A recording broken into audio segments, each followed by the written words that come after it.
फिरोजाबाद में मासूम की हत्या के मामले में फांसी की सजा सुनाए जाने के बाद जिला कारागार में बंद विराज उर्फ जितेंद्र पाठक का हाल बेहाल है। 10 जुलाई को सजा सुनाए जाने के बाद जहां एक और कोर्ट में ही विराज सिर पकड़कर रोने लगा, खुद को थप्पड़ मारने लगा, तो वहीं शनिवार का पूरा दिन विराज के लिए भारी रहा। बताया जा रहा है कि शुक्रवार को सजा सुनाए जाने के बाद जब उसे रात में जेल लाया गया तो उस रात उसने कुछ नहीं खाया। अगले दिन शनिवार की सुबह मानो उसके लिए और मनहूस थी। विराज पूरा दिन गुमसुम नजर आया, ना ही उसने दिन भर कुछ खाया, न किसी से बात की। वो पूरी तरह से आइसोलेशन में चला गया है। विराज को मानो ये ज्यादा हिला गया कि सजा सुनाए जाने के बाद उसके परिवार का कोई भी सदस्य उससे मिलने तक नहीं पहुंचा। खबर यह है कि विराज को मिले मृत्युदंड की जानकारी उसकी मां को अब तक नहीं दी गई है। बताया जा रहा है कि विराज की मां काफी बुजुर्ग हैं और बीमार रहती हैं। वहीं विराज को लेकर एक और बड़ी खबर आ रही है। खबर कि अब क्या करेगा जेल प्रशासन, क्या करेगा विराज, वो जानिएगा, लेकिन पहले जानिए कैसा है विराज। फिरोजाबाद में 1.5 वर्ष के बच्चे की सड़क पर पीट कर हत्या करने के मामले में आरोपी विराज उर्फ जितेंद्र पाठक को 10 जुलाई को मृत्युदंड की सजा सुनाई गई। जब सजा सुनाई गई उस समय भी डबडबाई आंखों से बेहद सुस्त नजर आ रहा था।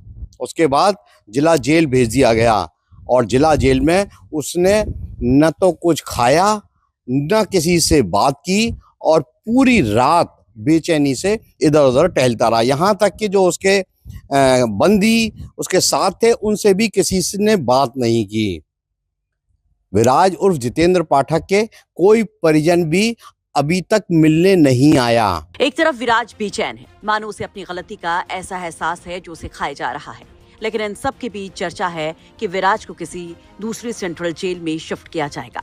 इसको लेकर जो बड़ी अपडेट है वो ये है कि फिलहाल विराज इसी जेल में बंद रहेगा। जेल प्रशासन के मुताबिक अभी ऐसी कोई प्रक्रिया नहीं शुरू हुई है, क्योंकि उसके खिलाफ 2 बाकी मुकदमे मुठभेड़ और आर्म्स एक्ट अभी कोर्ट में ट्रायल पर हैं। वहीं नियमों के मुताबिक विराज को अब अपनी सजा के खिलाफ हाई कोर्ट में अपील करने का अधिकार है।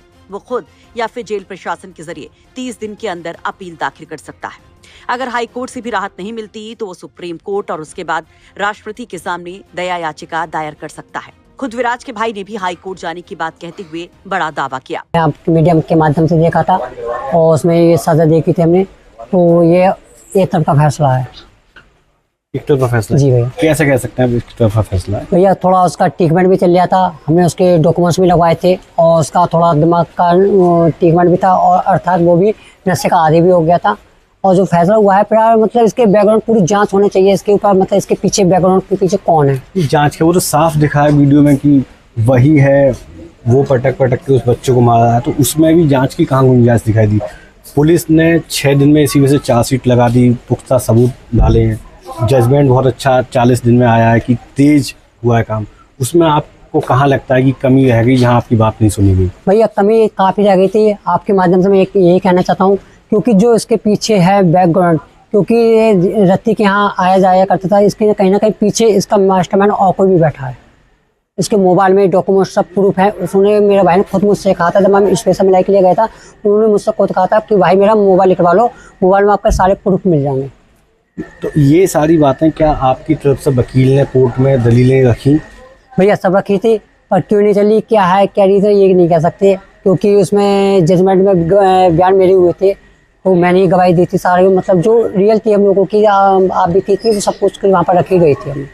आप बताएंगे कि आपकी विराज से जो लास्ट मुलाकात अभी कब हुई है और उसमें क्या बातचीत हुई? भैया लगभग समथिंग 10 से 15 दिन पहले मुलाकात हुई थी। उन्होंने वो रहा था और मुझसे बोल रहा था कि भाई मेरा मोबाइल निकलवाओ, मोबाइल में डॉक्यूमेंट सब है और उसके पीछे मतलब है किसी का हाथ, क्योंकि जो आपको वीडियो में दिखाया गया है वो तो हम भी देख रहे हैं, मतलब इन्हें मतलब घृणीय हरकतबाजी करी है।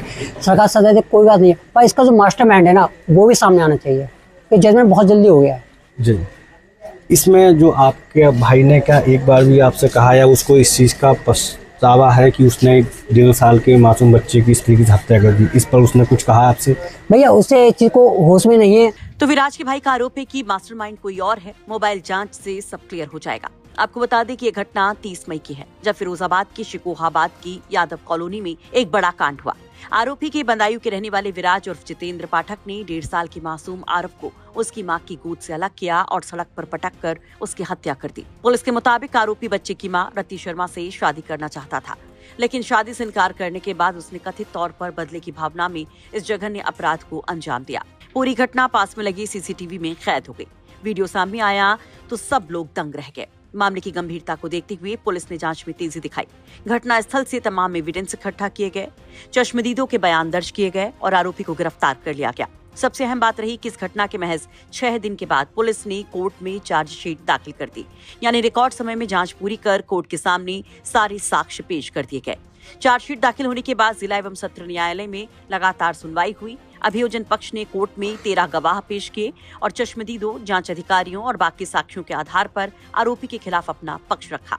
वहीं बचाव पक्ष ने भी अपनी दलीलें दी और एक गवाह पेश किया। कोर्ट ने दोनों पक्षों की दलीलों और साक्ष्यों के आधार पर सुनवाई की। करीब 1.5 महीने की सुनवाई के बाद 9 जुलाई को कोर्ट ने आरोपी विराज उर्फ जितेंद्र पाठक को दोषी करार दिया। इसके अगले दिन यानी कि 10 जुलाई को कोर्ट ने सजा का ऐलान करते हुए विराज को मृत्युदंड की सजा सुना दी। फिरोजाबाद से सुधीर शर्मा की रिपोर्ट, यूपी तक।